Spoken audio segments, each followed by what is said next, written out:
Lethal. A strong word, isn't it? But let us not mince words today, my friends. Covert narcissism, with all its insidious charm and manipulative brilliance, is precisely that. Lethal to the soul, to the mind, and to the fragile threads of trust we so desperately weave in our relationships. So shall we step into the shadows and illuminate this menace together? Let me take you back to where it all begins. The idea of narcissism itself. A word so often thrown around these days that it risks losing its potency. But let me assure you, true narcissism, in its pathological form, is no mere self-absorption or vanity. No, it is a deeply ingrained disorder, a condition of the mind and heart so fractured that it reshapes the very lens through which the narcissist views the world. And when we speak of the covert narcissist, we step into even darker territory, where charm becomes a weapon and manipulation an art form. You see, the covert narcissist wears a mask so convincing, so meticulously crafted, that it fools even the most discerning among us. It is a mask of humility, of vulnerability, of self-deprecation. They seem to whisper, "I am just like you, perhaps even less than you." But beneath this facade lies the same grandiosity, the same entitlement, the same insatiable need for validation that defines their more overt cousins. The covert narcissist doesn't shout their brilliance from the rooftops. No, they sigh it quietly into your ear. They don't demand admiration outright. They extract it subtly, weaving a web of dependence and guilt until you find yourself giving them exactly what they want, without ever realizing how you got there. And here's the rub. They know exactly what they are doing. Unlike the overt narcissist, who barrels through life oblivious to the chaos they leave in their wake, the covert narcissist calculates. They plan. They anticipate. They are, in many ways, more dangerous precisely because they are harder to spot. Let me paint you a picture.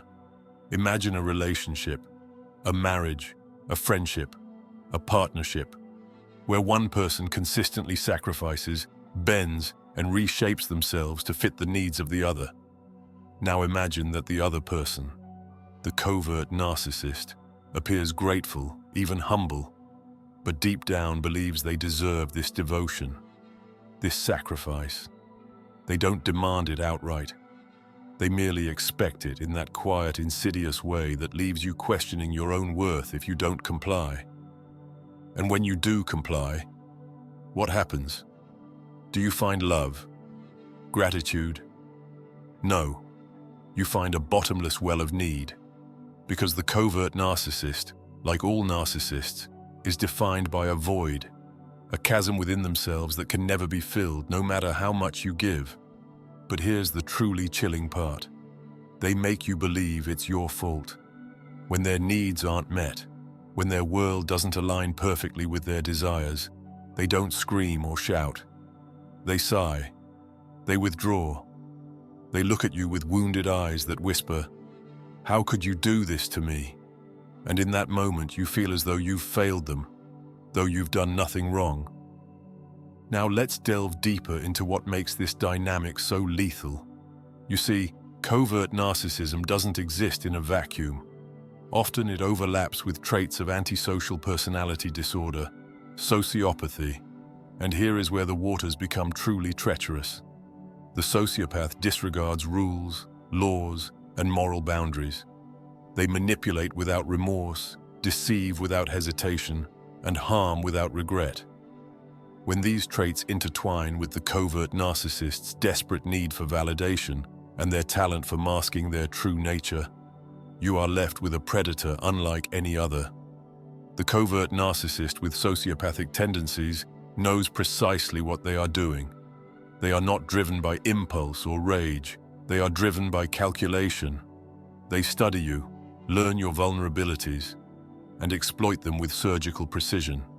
And when you finally begin to see through the mask, when you dare to challenge them, they unleash a fury so disproportionate, so volcanic, that you are left reeling.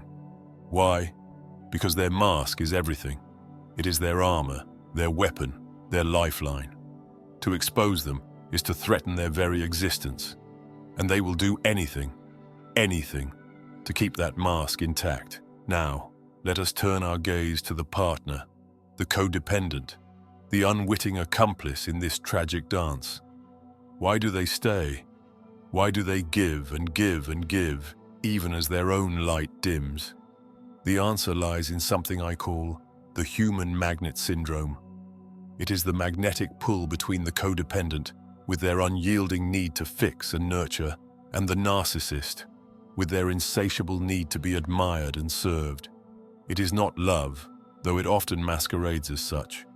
It is a wound meeting another wound, each feeding the other's pain in an endless cycle. The codependent does not see the narcissist for what they are. They see the mask, they see the charm, the vulnerability, the potential.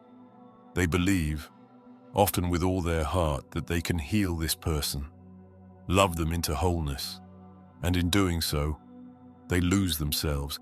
But what happens when the codependent begins to see through the illusion? What happens when they dare to step back, to question, to assert their own needs? The covert narcissist reacts with what we call narcissistic rage. It is not the wild, unhinged anger of the overt narcissist. No, this rage is cold, calculated, and devastating. They will gaslight, manipulate, and smear. They will play the victim so convincingly that others will rally to their defense, leaving the true victim isolated and discredited. And all the while, the covert narcissist will smile that quiet, knowing smile, secure in the knowledge that their mask remains intact. So what can one do? How does one escape this web of deceit and manipulation? The first step is to see the narcissist for what they truly are.